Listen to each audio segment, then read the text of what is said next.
Okay, so let us start again. Is we were here at this particular point. All these clocks, the type of the odd type of the clock or even type of the clock, they will be alternately registering the bits. They will hold it for 2 into TB time period, and then the process goes on. Now, B of t is generated. If we again just going slightly back, this B of t, that is even data stream is generated and odd data stream is generated. So B of t, bit stream B of t is superimposed on square root of PS into, cos of omega ct, that is one of the carrier. Bit stream BO of t, that is odd bit stream, is superimposed on another sinusoidal carrier with the help of two multiplier, that is balance modulator. Then it will generate the two components of QPSK, that is even component SE of t and SO of t. Both of them are added together to form QPSK signal. Overall, the equation for QPSK output transmitted signal to be transmitted is square root of PS into BE, that is beta even data stream, cos of omega ct, plus square root of PS into odd data stream BO of t into sine of omega ct. But we have to remember one thing, that at the end of each interval, either BO or BE will be changing, but both of them cannot change at the same time. Mathematical representation of QPSK. Here, overall equation, generalized equation, as I told you, can be represented in this particular way. Si of t, where I represents the value 1, 2, 3 or 4 according to the symbol. Then square root of 2 into Es by Ts into cos of 2 pi fct plus 2I minus 1 into pi by 4. This is one of the possible combination of phase states I am taking. Now this is like cos of A plus B. I am expanding this equation, cos of A plus B is equal to cos A cos B minus sin A sin B. So signal can be represented as, I am just expanding this and take a look at this. So this gives us the, when we substitute I is equal to 1, it gives us the carrier frequency into one of the phase, that is cos of pi by 4 plus carrier frequency into sine of pi by 4. So this, basically QPSK is like combination of two BPSK working alternately. Similarly, you can substitute the value of I is equal to 2, 3, 4 and 4. 2, 3 and 4. Whenever this is a complete equation for QPSK. QPSK consists of two BPSK signal. One of the BPSK signal is represented as 2 into Es by Ts. This is amplitude part of it. Cos of 2I minus 1 into pi by 4 into cos of 2 pi fct. See, this is a carrier frequency and this is the phase generated. So this is representation of one of the BPSK output.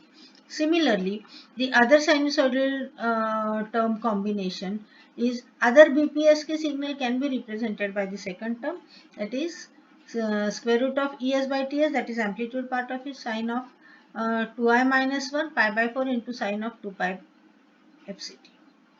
So these are two BPSK signals. If we go for constellation of PSKs, in case of BPSK it was 0 and pi. Here we have 4 points. So this constellation point 0, pi by 2, pi, 3 pi by 2, and another possible combination is pi by 4, 3 pi by 4, 5 by 5, 4 and 7 pi by 4. So first combination is shown here, 0, pi by 2, pi and 3 pi by 2. The second combination is not along the x-axis. It is somewhere here at this particular point. So pi by 4, 3 pi by 4, 5 pi by 4 and 7 pi by 4. So these 4 points in signal space corresponds to 4 possible transmitted signal indicated by the dots. Each signal corresponds to 2 bits and distance between origin and signal can be represented in this particular way. QPSK receiver. I'll give you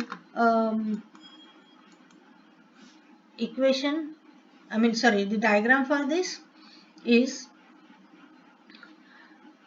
I have shown this particular circuit is only for carrier recovery, and this is the actual demodulator. This particular part is a demodulator. It has two balance modulator or a multiplier. It needs carrier frequencies and the QPSK, which is received signal. Then it is given as input to the integrator, and the integrator outputs are sampled alternatively to get the original signal, that is B of t, back. We'll just again go back. Whatever may be QPSK, BPSK or MREPSK, synchronous detector is essential to generate retrieve the cause of sinusoidal waveform, that is sine of omega ct and cos of omega ct. In case of BPSK, we raised it to 2. We use square law device. Here QPSK, we are raising it to 4th power. Being as we are getting, we need to retrieve the original carriers from that. So we are raising it to 4th power. Then we have a band pass filter. Then we have a frequency divider, and output of this carrier retrieval circuit will be cos and sine sinusoidal waveforms of carrier frequency. The received signal is then applied to two synchronous demodulator consisting of multiplier followed by an integrator. The received signal is then given to the balance modulator, then it will and the output will be given to the two different integrators.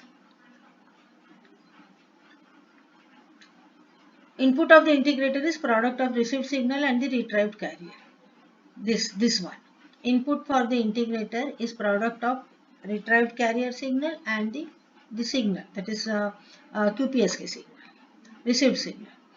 This is very important, that output of integrators is alternatively sampled from one and another integrator output at the end of each time period Tb. But individual integrator output is sampled at interval 2 into Tb. So you can make out the difference that this switch is continuously sampling the output of integrator. So once this will be sampled, second time period this will be sampled. So this is how, and then the combination of BE and BO will be used to make the original data stream B of t. This is how the receiver works. So if we remember, BPSK also has synchronous detector. This is carrier retrieval circuitry, and then you have to take out the output of it. Same principle is used in case of the QPSK signal. Rather, we can say QPSK is a combination of two BPSKs. That's what I was trying to tell you. Now the very important part is power spectral density of QPSK. It has basically I'm sorry that QPSK has not twice the bandwidth, it is half the bandwidth. I'm sorry, please make this particular correction. QPSK has half the bandwidth as that of BPSK. So, it uses 2 bits per symbol. So spectrum is centered around Fc, carrier frequency. Bandwidth is equal to highest frequency minus lowest frequency. If we take a look at this particular equation, it is Fc plus Fb by 2, and the lowest frequency. This is overall the spread of frequencies. So it is centered around carrier frequency. So the first null you will be getting at Fc plus Fb by 2 and Fc minus Fb by 2 on the left side. So total frequency range is Fb. So bandwidth of QPSK is equal to Fb, whereas in case of BPSK it was 2 into Fb. So this is one of the strong point of QPSK, that it is able to transmit 4 symbol instead of 2 symbol in BPSK. It has bandwidth requirement of only FB as compared to BPSK, which needs 2 into FB. So QPSK is at advantage. Please make correction. QPSK has half bandwidth as that of the BPSK. Now we'll shift to M-array phase shift keying. Here a slight comparison between BPSK, QPSK and M-array PSK. BPSK 1 bit per symbol, so number of symbols which can be generated, that is M is equal to 2. Each bit is transmitted individually and independent, whether you are transmitting logic 1 or logic 0. Sine wave differing in the phase of pi will be transmitted for duration Tb. Same thing if you compare in case of QPSK. What I mean to say, when you are transmitting logic 0 and when you are transmitting logic 1, the sine waves, two sine waves are generated which differ in phase only, of course, which differs in phase by amount pi. So if you are representing logic 0 by cos of 0, then you are transmitting logic 1 by sine of pi. So this is how the things are going on in BPSK. If we compare same things in case of QPSK, we have 2 bits per symbol. N is equal to 2, so M is equal to 4. One of the combination, 4 combinations will be transmitted. So sine waves which differ in phase by pi by 2 will be transmitted for duration Tb. So this is difference is pi, this difference is pi by 2. Now we are going for M-array PSK. Here n bits per symbols are used, that is n is equal to n, so M is equal to 2 raised to n, where n bits are transmitted. One of the M, that is combination, is transmitted. Sine waves which differ in phase by 2 pi by m will be transmitted for the duration Tb. See, we have a generalized equation for this MPSK.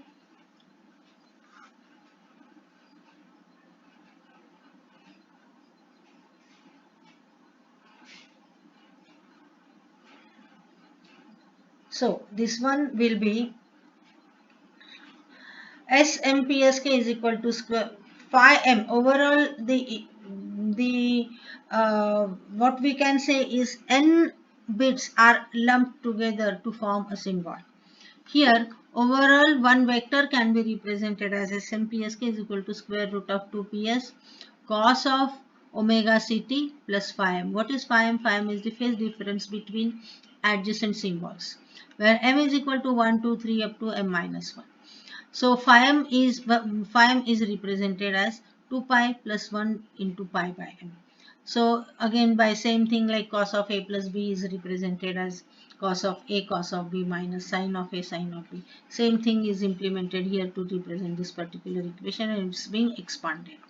So SMPSK is square root of 2ps, that is amplitude part of it, cos of phi m into cos of omega ct minus square root of ps into sine of phi m into sine of omega ct. Now, then basically we can substitute it by PE into square root of 2ps cos of phi m and PO is equal to square root of 2ps into sine of phi m. So I can still make a compact equation for M-array PSK, which is represented as MPSK. S of MPSK is equal to PE into cos of omega ct minus PO into sine of omega ct. See, both PE and PO change after every TS and can assume any one of the possible M values. So this is, it's like a representing by two vectors, odd and even. actually MRE PSK is very complicated, but it is just a block diagram representation. Is B of t, as we are using n number of bits, so we need to have them to be serial to parallel. These many bits are given as input to digital to analog converter, and the sinusoidal signal source phase controlled by SMPSK will be generated. So one of the m possible combinations will be transmitted. This is geometrical representation. You can make out these are two vectors. One is square root of cos of omega naught t, make this to be cos of omega ct, it's by mistake, and sine of omega ct, both sinusoidals. Then you can make out that in case of QPSK we had taken either 0, then pi by 2, then pi, and 3 pi by 2. Okay, this was one of the possible combination. On a circle. In case of QPSK, it was pi by 4, then 3 pi by 4, then 5 pi by 4, and 7 pi by 4. Only 4 points on the circle, 4 dots on the circle were present. Here, we have m possible combinations. So this is the first combination for S1, second combination is S2, and so on. So difference between two adjacent symbols is pi by m. So you can just, as an example, let us see, is if n, that is number of bits, is equal to 8, then m, that is possible combination, is equal to 256. So pi by m, that is 180 divided by 255. You can make out the phase difference between these two adjacent symbols. That is what is changing. The distance is, remaining things are constant. Amplitude is constant. Frequency is constant. What is changing between two symbols is only the phase. And how much is the phase difference? It is only pi by m. So you can easily make out that how small the phase difference is. This is very important. Circuit becomes gets complicated as we increase the number of bits to represent the symbol. Okay, but it definitely reduces your bandwidth requirement. But this particular problem, which is leading to probability of error, that is, this particular phasor represents, or phase state represents one symbol, and this represents another symbol. How much is the phase difference between them? Is only pi by m. So it's such a small phase difference. Because of any reason, if the phase is changing, then the S1 and S2 will be, they will be treated as noise, not the signal. So this is the major disadvantage as we increase the number of bits used to represent the symbol. So square root of Es is equal to square root of Ps into Ts. This is the distance between origin and the signal point. This is one of the thing. All phasors are represented with the help of U1 and U2. These are two vectors. So taking care of the carrier frequencies. So I request again to change this omega naught to omega c, please. The similar type of circuit representation for the receiver. Here we have received SMPSK is equal to P into cos omega ct minus P into PO into sine of omega ct. One of the input is given as input is given to the carrier recovery circuitry, which I have not shown because these things are very complicated, that it is raised to, in case of BPSK it is square, raising to square, raised to 2 power, second power. In case of QPSK it is raising to 4th power. In case of MRE PSK it is raising the input to mth power.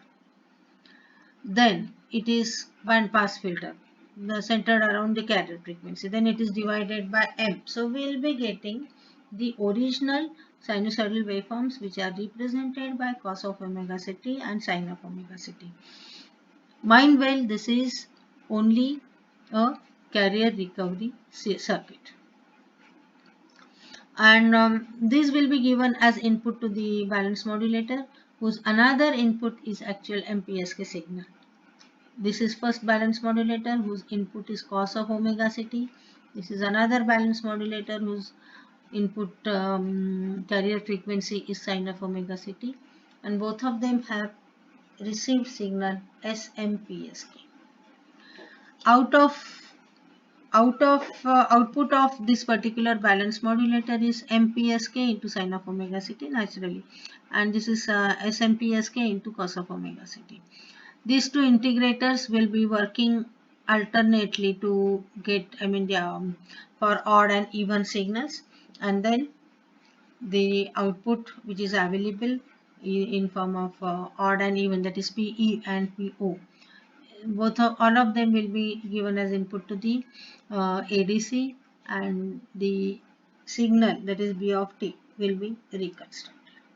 This is overall, this is the recovery signal, carrier recovery signal. This is the demodulator, this one, and this is ADC to again lump together all the received signals to make B of t, again reconstruct B of t. Now a final comment which is very important is bandwidth is equal to, in case of MREPSK specifically, 2 into TS is equal to 2 into NTB is equal to 2 into FB by N. You can make out that, just assume that this N is not there, then it becomes BPSK. Assume that 2 by N is not there, then it becomes QPSK. Now you have 2 FB by N, it is MREPSK.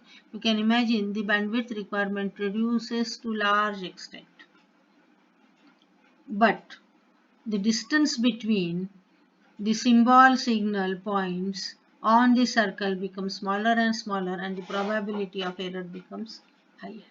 This is the disadvantage when we increase the number of bits to represent a symbol. So definitely the bandwidth reduces, but the probability of error increases. So it is a trade-off between these two parameters.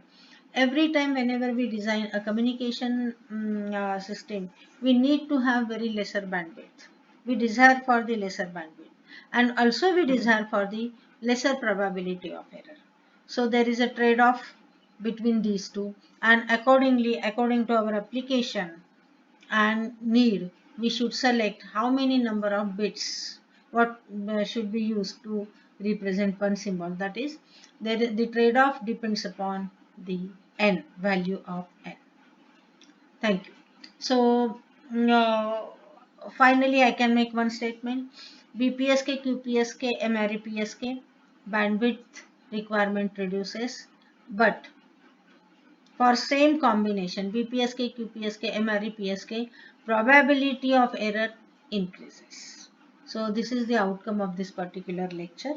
Thank you very much.